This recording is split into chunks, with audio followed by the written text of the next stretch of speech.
It's so easy to be great nowadays because most people are weak. This is a softened generation. So if you have any mental toughness, any ability, if you have any fraction of self-discipline, the ability to not want to do it but still do it.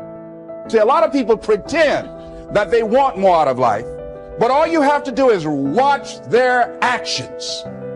Watch their actions. Watch what they're doing.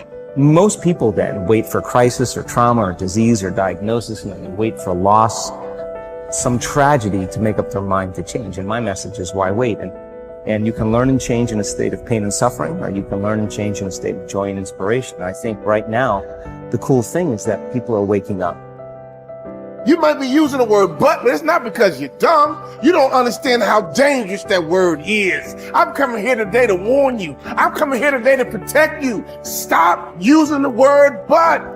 If you're not careful, it's a part of your vocabulary. If you're not careful, it can become a part of your DNA. Why are you constantly making excuses? Do you really believe that excuses are going to save you? Do you understand what it means that you have to get to a level that you have never been in your life? Do you really have the mental fortitude to level up? This is the time right now for you to recognize the truth about who you really are inside. All that you have to do in order to start to pursue your dreams is take small actions every day that align your life in that direction. All you have to do to kill procrastination is just start. You just go, and procrastination dies. So don't wonder how you overcome procrastination. It's easy. All you do to overcome procrastination is go. Very few battles are won under ideal circumstances. So you gotta simulate and practice the unknown so that the unexpected will not derail you. Every morning when you get up, ask yourself, how can I put myself in a place where I'll be uncomfortable? See, you have to master the unknown. You gotta master your fears. You gotta master the unexpected. So when it happens, you are prepared. This is the time to recognize your potential, your truth. Everything about you is beautiful. Recognize your purpose in this world. We are all responsible. We are all made to do great things.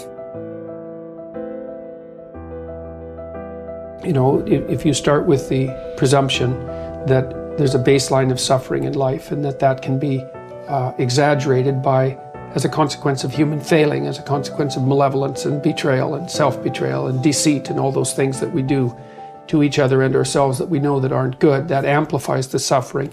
That's sort of the baseline against which you have to work. And it's contemplation of that often that makes people hopeless and depressed and anxious and overwhelmed and all of that, and they have the reasons. But you need something to put up against that. And what you put up against that is meaning. Meaning is actually the instinct that helps you guide yourself through that catastrophe. And most of that meaning is to be found in the adoption of responsibility. So if you think, for example, if you think about the people that you admire, well, you think about when you have a clear conscience first, because that's a good thing to aim at, which is something different than happiness, right? A clear conscience is different than happiness. Yeah, it's better. Yeah.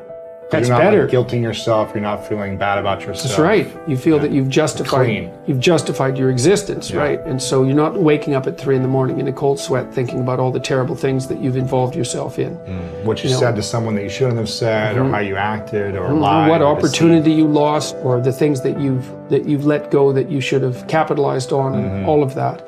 And so if you think about the times when you're at peace with yourself with regards to how you're conducting yourself in the world, it's almost always conditions under which you've adopted responsibility, right? At least the most guilt I think that you can experience perhaps is the sure knowledge that you're not even taking care of yourself, so that you're leaving that responsibility to other people, because that's pretty pathetic, and unless you're psychopathic.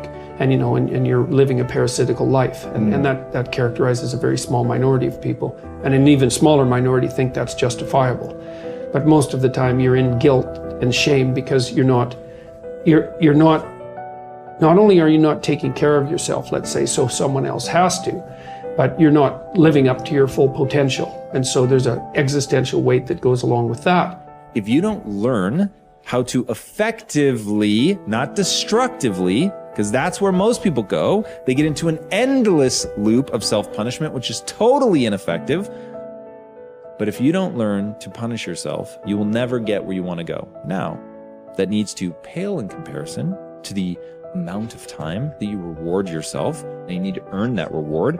If you're just lavishing yourself with emotional praise and you haven't done anything, then I think that will cheapen it, will ultimately mean nothing. And quite frankly, I don't think you can really bamboozle yourself. I don't think if you try to praise yourself for stupid I think some part of you knows you haven't done anything to deserve that praise.